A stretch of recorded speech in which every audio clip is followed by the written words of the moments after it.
국내만큼이나 복잡하게 돌아가는 국제 이슈들 이분과 이야기 나눠보겠습니다. 문희정 국제정치평론가 나오셨습니다. 안녕하세요. 네, 안녕하십니까.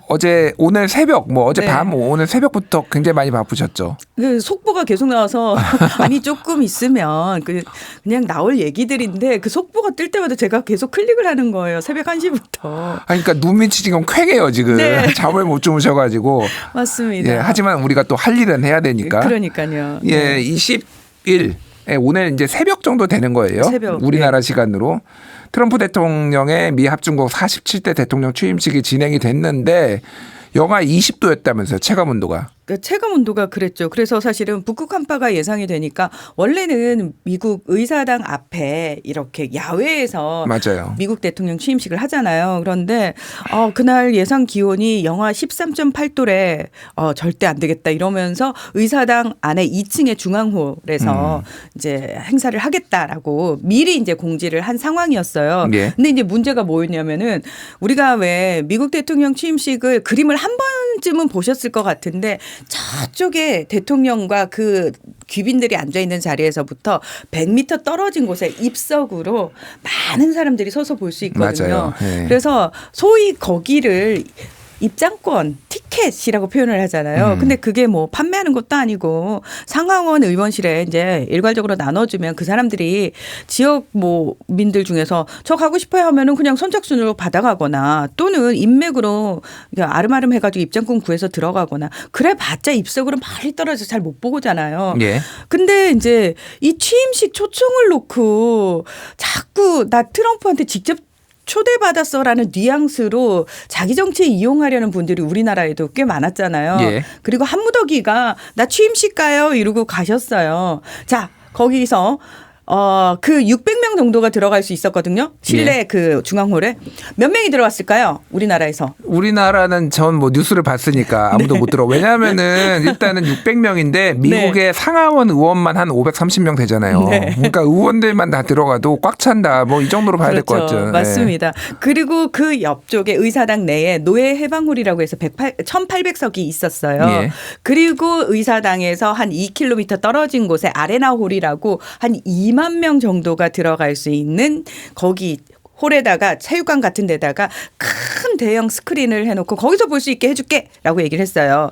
예, 홍준표 대구시장 같은 경우는 본인이 이야기를 했어요. 너무 춥다. 나 호텔로 돌아와가지고 거기서 TV로 보셨다고 본인이 예, 밝히셨더라고요. 네, 그리고 예, 다른 분들도 상당수는 TV로 보신 걸로 지금. 예. 미국을 왜 가서 TV를 보시죠?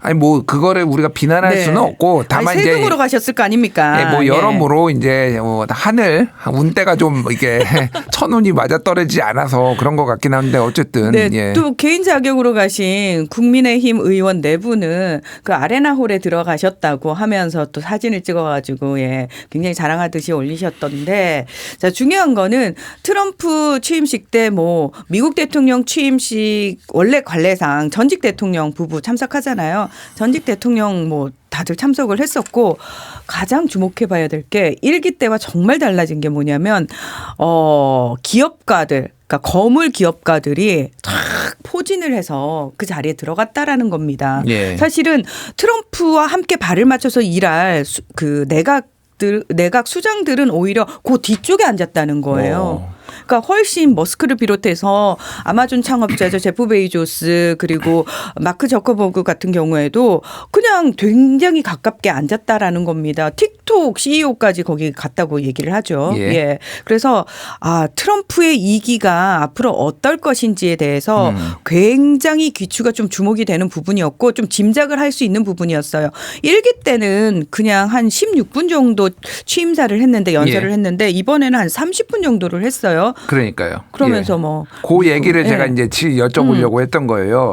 일단은 그 실리콘밸리에 있었던 많은 사업가들이 네. 트럼프에 투항했다 이런 이제 뭐 기사들도 상당히 나왔어요. 그래서 많이 맞아요. 이제 트럼프를 비판했던 거나 어떤 뭐 트럼프의 어떤 극단적인 언어에 대해서 제한하려고 했던 뭐 네. 페이스북이나 이런 데서도 그런 거 다 없애버리고 이제 뭐 맞아요. 이런 상황이라는 거를 말씀드리고요.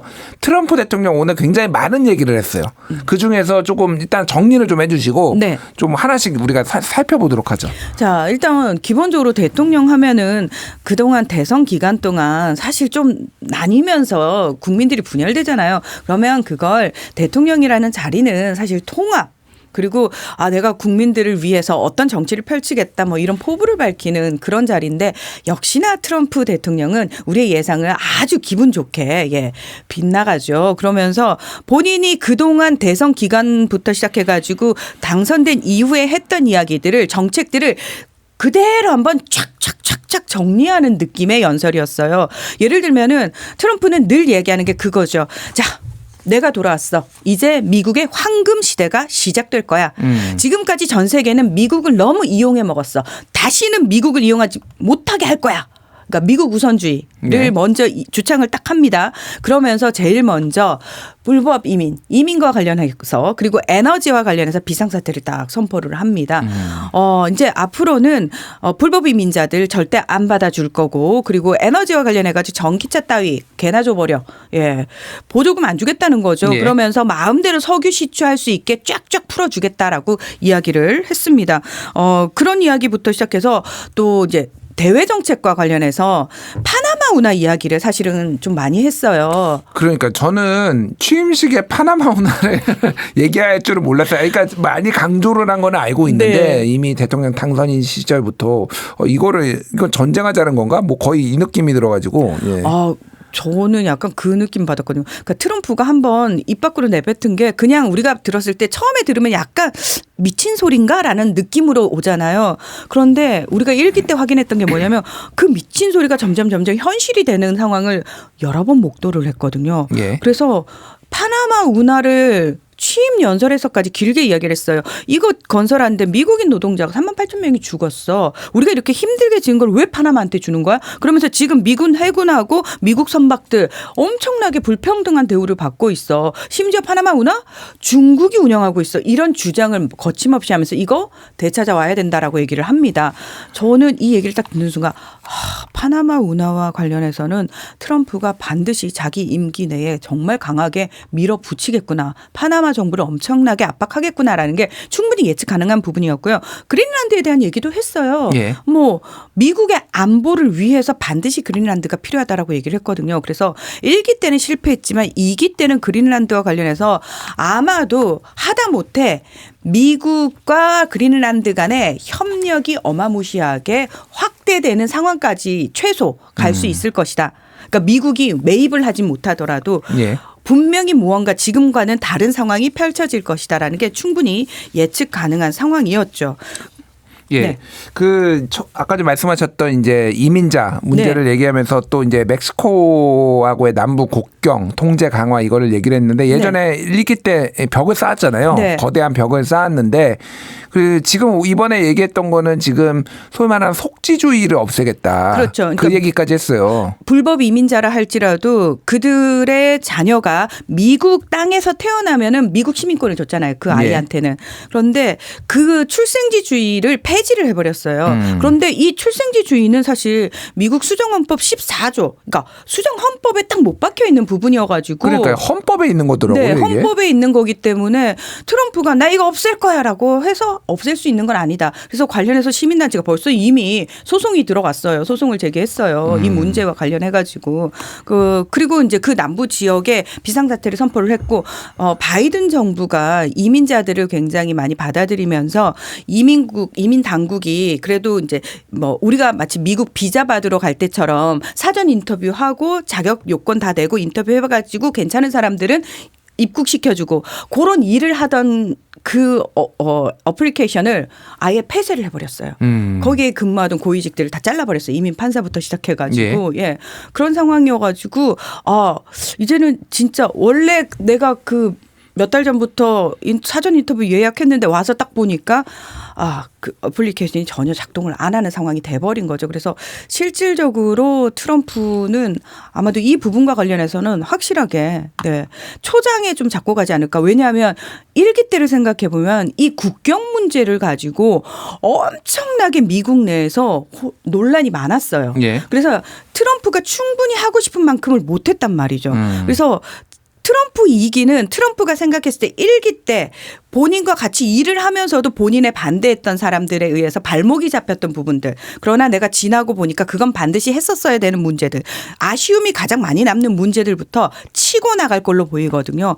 저는 그중에 하나가 북한 문제였다라고 예. 생각을 해요. 그래서 김정은 위원장과 두 번이나 만났지만 노딜로 끝났는데 그게 결국은 볼튼이라는 강경파가 자기를 멈춰 세운 거거든요. 굉장히 화가 난 상황이었단 말이에요. 볼튼도 나중에 트럼프 뒤통수를 쳤고 그래서 예. 트럼프도 막 볼튼에 대해서 엄청 화를 내고 그래서 김정은 위원장과 관련해서 북한과 관련해서도 뭐라고 얘기를 했냐면 트럼프가 있을 때는 CVID라고 해서 완전하고 검증 가능하고 불가역적인 핵 폐기를 얘기하지 않았습니까? 예. 자, 근데 북한에 대해서 뉴클리어 파워라는 표현을 씁니다. 핵 보유국. 예. 그 표현을 딱 트럼프가 썼어요.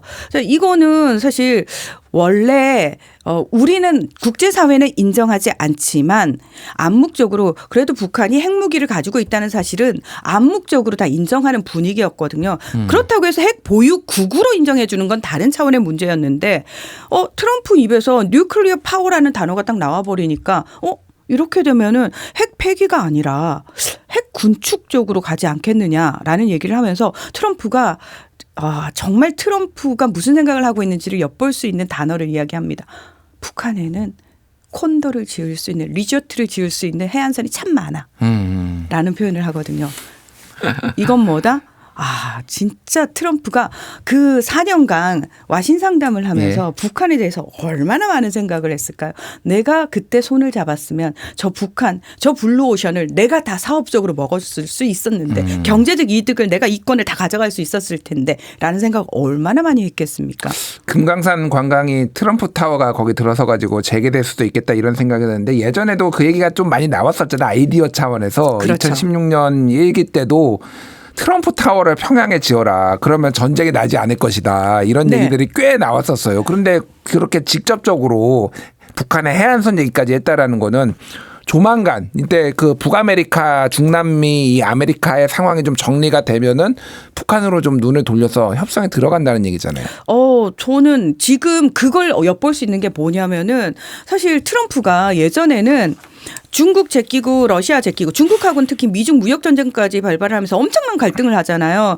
그러면서 나는 북한하고 직접적으로 그러니까 한반도 한국의 문재인 대통령이 중재를 해서 북한과 다이렉트로 뭔가를 할 수 있을 거라고 생각을 했어요. 자, 그런데 그러면서 이제 중국은 가볍게 내가 제껴도 되겠지라는 생각을 했던 것 같아요. 그런데 자기가 이제 정치 아웃사이더일 때 몰랐던 부분들이 아마도 4년간 정치를 하고 대통령을 하고 다시 4년간 와신 상담을 하는 과정에서 보이지 않던 국제관계가 아마 보였을 겁니다. 되게 희한한 게 뭐냐면은 중국과 관련해 가지고 트럼프가 화해의 제스처를 보여요. 예. 그러니까 사실 트럼프가 먼저 미중 무역 전쟁 꽝 터뜨렸거든요. 그래서 바이든 정부가 들어오면 그게 뒤집힐 거냐? 아니다. 어차피 미국은 지금 중국의 패권을 저지하려고 하는 거기 때문에 바이든 행정부도 크게 달라지지 않을 것이다 라고 예상을 했었는데 똑같았어요. 예. 자, 그러면서 그럼 트럼프가 다시 복귀하면은 이건 어떻게 될까? 훨씬 더 세질까? 근데 아니라는 거예요. 왜냐하면은 본인이 취임하기 전인 17일 날 시진핑 주석한테 먼저 전화를 합니다. 그리고 많은 이야기를 해요. 그러면서 시 주석이 본인의 특사로 한정 부주석을 취임식에 보냅니다. 예. 그리고 그 한정 부주석이 어디에 앉았냐면은 그 트럼프가 극우 정치인들을 초청을 했잖아요. 조르자 멜로니 이탈리아 총리, 예. 그다음에 밀레이 아르헨티나 대통령, 그리고 그 옆에 한정 부주석이 앉았어요.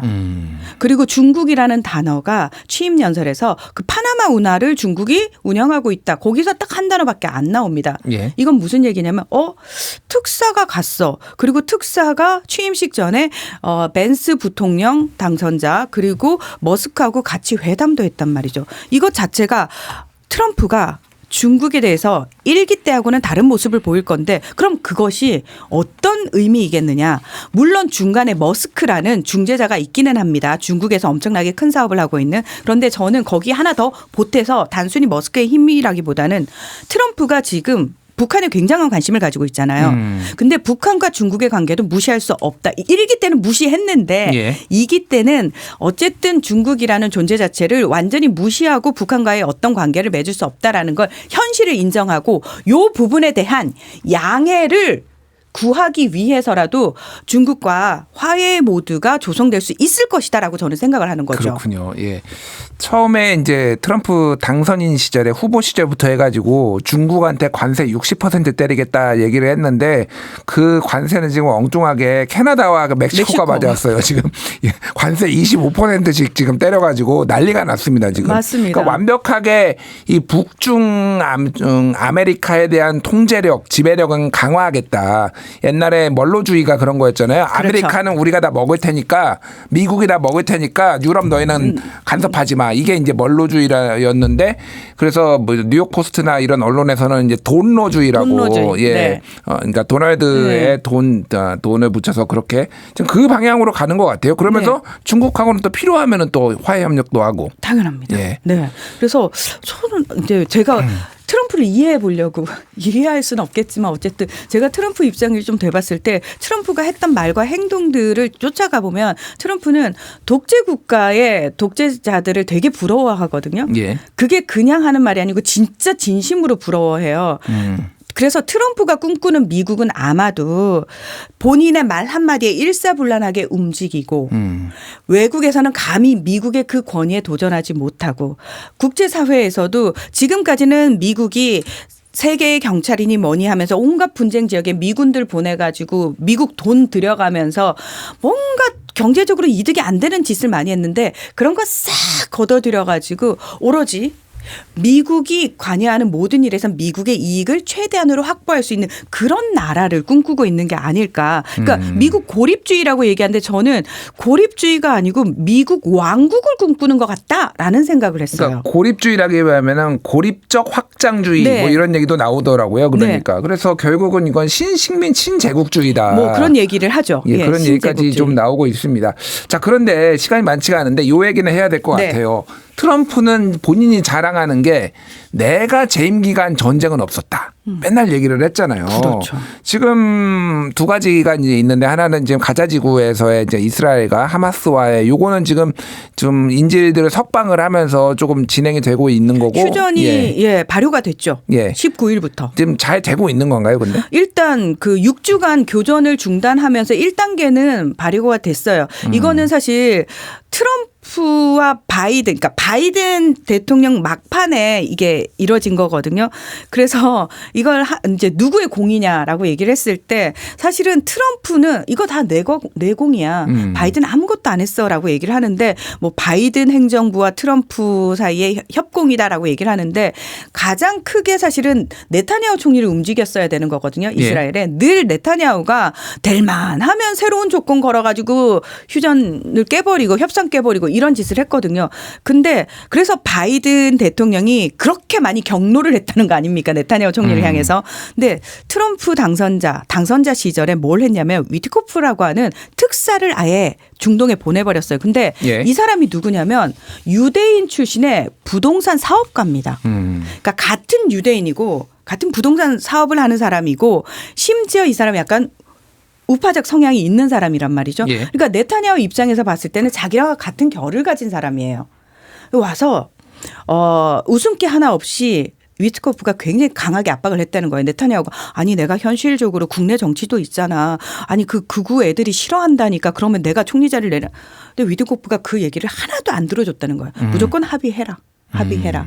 그 사실은 저는 그 트럼프가 위트코프를 딱 내세워가지고 이 합의를 딱 이끌어내는 장면을 보면서 시진핑 주석이 처음 2012년에 정권을 잡았을 때가 생각이 났어요. 예. 왕치산이라는 자기 최측근을 딱 동원해가지고 그 사람이 규율위원회 위원장을 맡아가지고 자기 라이벌들을 다 숙청을 해버리고 자기 원하는 대로 딱 그림을 만들어 가거든요. 네. 트럼프가 지금 딱 그 방식합니다. 그렇군요. 그러니까 특사 보내고 그다음에 머스크 정부 효율부 수장으로 앞세워가지고 그런 식으로 하는 거죠.